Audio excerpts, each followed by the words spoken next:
Hello everyone, स्वागत है सभी का हमारे यूट्यूब चैनल में। आज के वीडियो में द्विघात समीकरण या द्विघात बहुपद के शून्यकों का योगफल यानी कि अल्फा प्लस बीटा तथा शून्यकों का गुणनफल यानी कि अल्फा गुणे बीटा कैसे निकाला जाता है, आज की वीडियो में मैं आप सभी को बहुत ही आसान तरीके से बताने वाला हूँ। ये तरीका शायद आपको किसी ने नहीं बताया होगा, क्योंकि जब आप जो अल्फा बीटा का नाम सुनते हैं तो आपको लगता होगा कि ये कोई कठिन टाइप का प्रश्न होगा।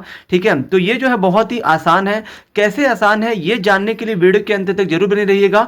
मैं आपको 100% समझाने की गारंटी देता हूं। तो यहां देखिए, कभी भी किसी भी द्विघात बहुपद के दो शून्यक होते हैं। ठीक है, किसी भी द्विघात बहुपद के दो शून्यक होते हैं, उन्हीं दोनों शून्यकों को अल्फा और बीटा कहा जाता है। ठीक है, अल्फा और बीटा।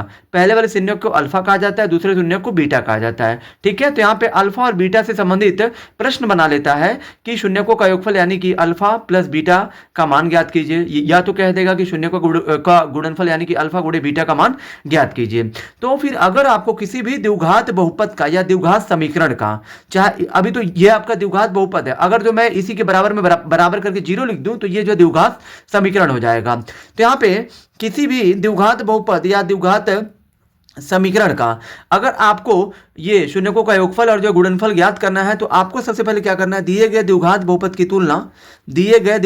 की तुलना ax square plus b x plus c से करना है। क्यों करना है? इससे होगा ये एक्स स्क्वायर से एक्स स्क्वायर कटेगा, जब आप तुलना करोगे तो इसके बराबर ये हो जाएगा। तो जब ये दोनों बराबर होंगे हो जाएंगे तो इन दोनों में जो कॉमन होगा वो जो कट जाएगा। ठीक है, एक्स स्क्वायर यहाँ पे भी, एक्स स्क्वायर यहाँ पे कटा तो क्या बचा, ए बचा। तो ए बराबर ये जो है संख्या बची है 4 लिख दीजिए। फिर एक्स से एक्स कटा, फिर यहाँ पे बी बचा, तो बी बराबर यहाँ पे ये आपका 6 है, तो यहाँ पे 6 लिखिए। और ये आपका सी है, तो सी बराबर यहाँ पे लिख दीजिए 2। ठीक है, अब यहाँ देखिए, अब चूंकि पहला हमारा प्रश्न क्या बोला है, पहले हमें अल्फा प्लस बीटा का मान ज्ञात करना है। तो फिर आपको अल्फा प्लस बीटा का सूत्र आपको पता होना चाहिए कि अल्फा प्लस बीटा बराबर सूत्र क्या होता है। तो अल्फा प्लस बीटा बराबर होता है माइनस बी बटा ए, यानी कि माइनस बी बटा ये आपका अल्फा प्लस बीटा का सूत्र होता है।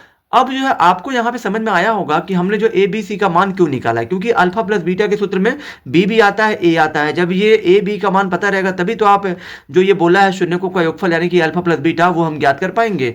तो माइनस है, सॉरी यहाँ पे माफ करिएगा, x से x कटा है तो b बराबर 6 है ना, लेकिन 6 के आगे माइनस चिन्ह होती है, ये जो माइनस चिन्ह भी आपको लेना पड़ेगा। ये माइनस अल्फा प्लस बीटा बराबर माइनस बी बटा ए, ये माइनस आपका सूत्र में होता है, तो ये वाला माइनस ऐसे ही रहेगा। b का मान क्या दिया, b का मान भी आपका -6 दिया, तो ये आपको कोष्टक में -6 ले लेना है, और बटे में a का मान 4 है तो 4 करिए। फिर यहाँ देखिए, ये आपका माइनस माइनस क्या हो जाएगा प्लस, यहाँ पे 6 तो 6 बटे में 4 है तो 4, अभी 2 से काट लीजिए, 2 3 6, 2 दूना 4, यानी कि ये आपका 3/2 ये आपका अल्फा प्लस बीटा का मान हो गया, यानी कि शून्यकों का योगफल हो गया।